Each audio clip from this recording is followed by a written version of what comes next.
अगर आपको ये ऑडियो शो पसंद आता है और आप चाहते हैं कि ऐसी ही ऑडियो बुक्स इस शो पर हर हफ्ते आती रहें, तो एक छोटा सा कंट्रीब्यूशन हमारी मेहनत के नाम। आपकी कंट्रीब्यूशन से हम आपकी पसंद की किताबें खरीद पाएंगे और आपके लिए लगातार नई कहानियां ला पाएंगे। आप इस क्यूआर कोड पर अपने हिसाब से कुछ भी अमाउंट 10, 20, 50 कंट्रीब्यूट कर सकते हैं। आपको अगर कोई खास बुक चाहिए तो आप हमें ज़रूर बताएं। धन्यवाद। नमस्कार, स्वागत है आपका पढ़ा करो सुना करो में। मेरा नाम है एहतेशाम रईस और आप सुन रहे हैं दिव्य प्रकाश दुबे द्वारा लिखी गई टेंशन मत ले यार। अध्याय 12। क्या तुम खुश हो?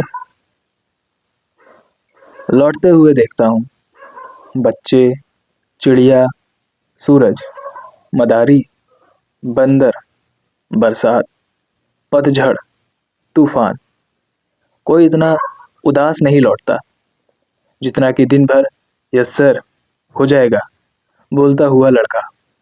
इसकी जेब में कुछ छुट्टे पैसे और कुछ फुटकर सपने हैं। खुशी बहुत आसान सी चीज थी, पर मुश्किल सवाल हल करने में कहीं खो गई। दो तीन दोस्त हो और उनके साथ दोहराने के लिए पुरानी बातें हों। रात में बच्चे को कहानी सुनाकर सुलाना हो। कोई किताब पढ़ते हुए किसी रैंडम लाइन पर रुकना हो और सोचना कि ये केवल आपके लिए लिखी गई थी। किसी छुट्टी के दिन किताबों की अलमारी की धूल साफ करके फिर से सलीके से रखना हो। सुबह कड़क अखबार के साथ एक कप चाय हो। स्याही वाले पेन से डायरी में एक आध पन्ने भरना हो। खुशियों की लिस्ट लंबी है। जिस भी चीज को थोड़ा ठहर कर पाएं वही खुशी दे जाती है। खुशी कोई आसान सी चीज है। खुशी कोई आसान सी चीज हो सकती है। काश इस दुनिया में कॉमिक्स की तरह एक ऐसा दरवाजा होता जिसको पार करके मैं ऐसी दुनिया में पहुंच जाता जहां गूगल पर नहीं, किताब पढ़कर पता चलता कि जगह कैसी है। जहां कोई रिव्यू ना होते, कोई रेटिंग नहीं होती, जहां रास्ता गूगल मैप नहीं लोग बताते। कैमरा इतना महंगा होता कि सब कुछ आंखों में कैद करना पड़ता। जब डूबते सूरज के साथ हमारा एक हिस्सा डूब जाता और उस डूबते हुए सूरज को फोटो में कैद करने की कोशिश में हम शाम को बर्बाद नहीं करते। रास्ते के लिए एक कंधा होता। हाथ ऐसे बंधे होते जैसे कोई दो रस्सियां गांठ में एक हो जाती हैं। अखबार बासी खबरों के साथ आता और ताज़ा लगता। हमारे गहनतम क्षणों में कोई नोटिफिकेशन नहीं आता। दिल टूटता तो महीनों रोना आता। उन लड़कियों को लंबी चिट्ठियां लिखता जिनसे प्यार तो नहीं हुआ, लेकिन जिन्होंने बिखरने नहीं दिया। फीका जीना एक आदत हो गई। फिल्टर लगा के जीना ट्रेंड है। मोबाइल खरीदने जाओ तो फीकी आंखों से। कैमरे के फिल्टर और सेल्फी कैमरा बेचता सेल्समैन। ऑटो करेक्ट होती यादें।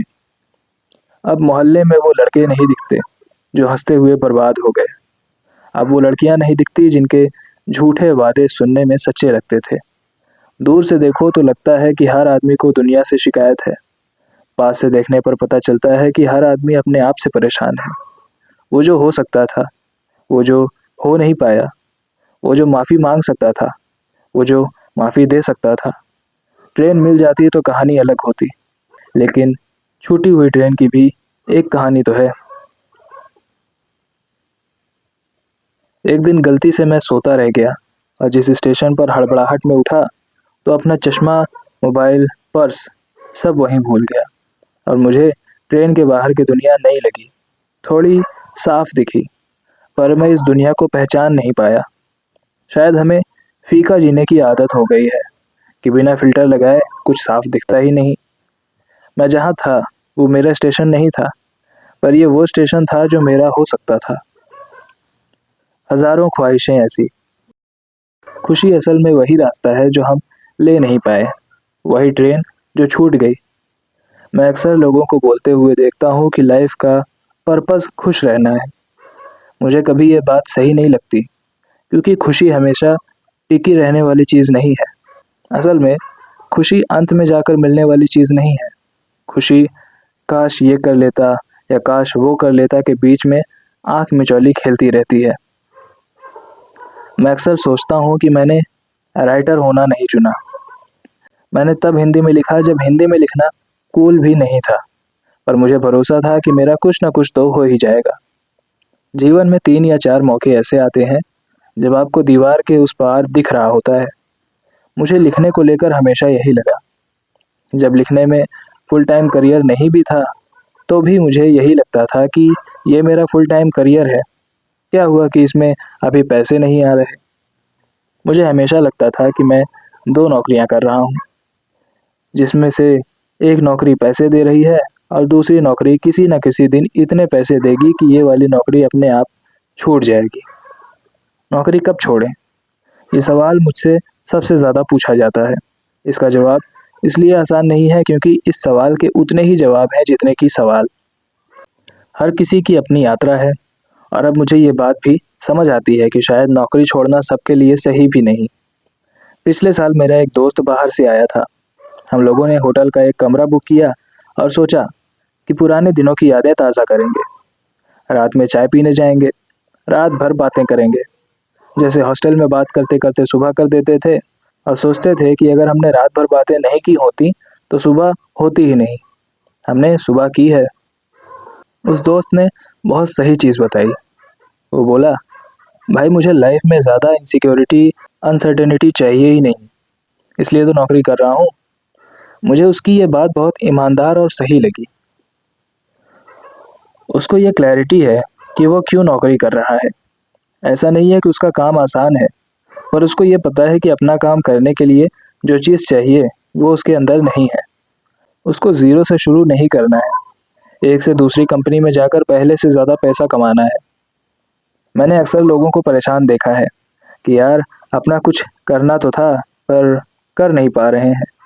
वो हमेशा इस बात का दबाव लिए रहते हैं। मेरे उस दोस्त को अपना कुछ करना ही नहीं था। उसका प्लान सिंपल था, अच्छे से नौकरी करो, पैसा बनाओ, आगे बढ़ो। इसलिए जब मुझे पूछा जाता है कि नौकरी कब छोड़ सकते हैं, तो मैं आपकी पूरी स्थिति जाने बिना सही जवाब नहीं दे सकता। आपका महीने का खर्चा कितना है? कितनी सेविंग्स है? घर वालों से क्या सपोर्ट है? मैंने एक रूल ऑफ थंब अपने लिए बनाया था कि जब मैं नौकरी छोड़ूंगा तो वो मेरा फैसला होगा। मेरे परिवार के लाइफस्टाइल पर मेरे नौकरी करने ना करने से कोई फ़र्क नहीं पड़ना चाहिए। अपना जो भी महीने का खर्चा था, उसका 25 से 30 गुना पैसा मैंने इकट्ठा कर लिया था। फिर जब मैंने नौकरी छोड़ी तो वो फैसला इतना बड़ा बचा नहीं था।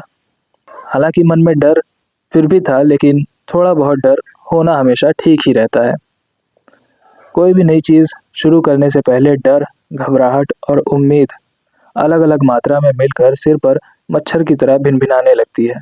जैसे अब जब से कहानी सुनाना शुरू किया है, हर बार स्टेज पर जाने से पहले मुझे कॉलेज ऑफ इंजीनियरिंग का वो लड़का याद आने लगता है जो रात से ज़्यादा सपने दिन में देखता था, जिसको विश्वास था कि एक दिन दुनिया बदल जाएगी, जिसको कहानी लिखने से ज़्यादा कहानी होने में यकीन था।